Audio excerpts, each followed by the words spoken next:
सदैव सत्यासोबत।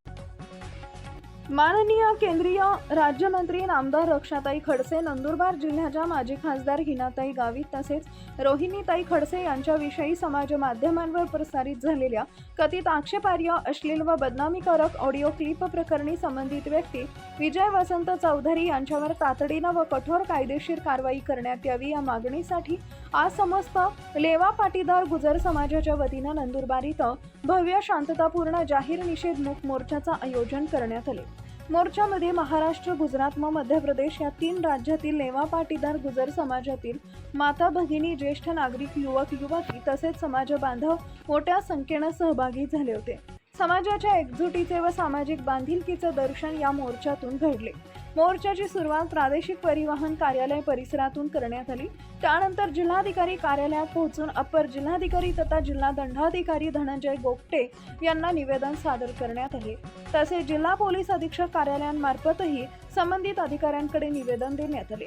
निवेदनामध्ये समाज माध्यमांवर प्रसारित झालेल्या कथित ऑडिओ क्लिपची निष्पक्ष, सखोल व वेळेत चौकशी करून दोषी आढळणाऱ्या संबंधित व्यक्तीवर कायद्यानुसार कठोर कारवाई करण्याची मागणी करण्यात आली आहे। तसेच अशा प्रकारच्या महिलांविरोधातील बदनामीकारक वक्तव्यांना आळा घालण्यासाठी प्रशासनानं ठोस पावलं उचलावीत अशीही मागणी करण्यात आली आहे। प्रशासनाच्या वतीनं सदर प्रकरणाची निष्पक्ष चौकशी करून कायद्यानुसार आवश्यक ती कारवाई करण्यात येईल असं आश्वासन देण्यात आलंय।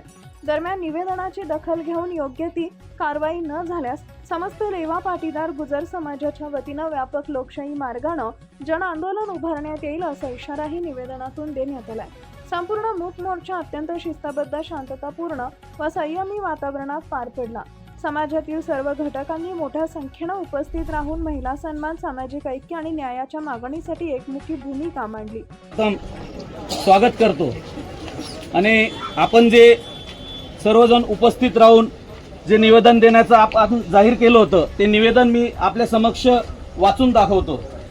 प्रति माननीय श्रीमती रक्षाताई खडसे, माजी खासदार हिनाताई गावित व माननीय रोहिणीताई खडसे तसेच त्यांच्या कुटुंबियांबद्दल समाज माध्यमांवर कथित आक्षेपार्ह व मानहानिकारक वक्तव्य तीव्र निषेध व्यक्त करीत आहोत। आमच्या प्रमुख मागण्या पुढील प्रमाणे आहेत। 1.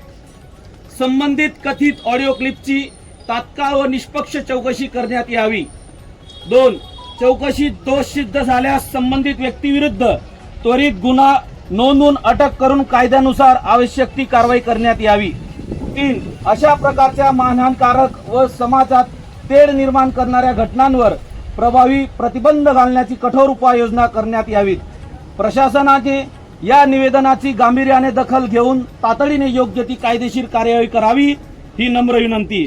अन्यथा योग्य ती कार्यवाही न झाल्यास कायद्याच्या चौकटीत व लोकशाही मार्गाने Subscribe now and press the bell icon. Never miss an update.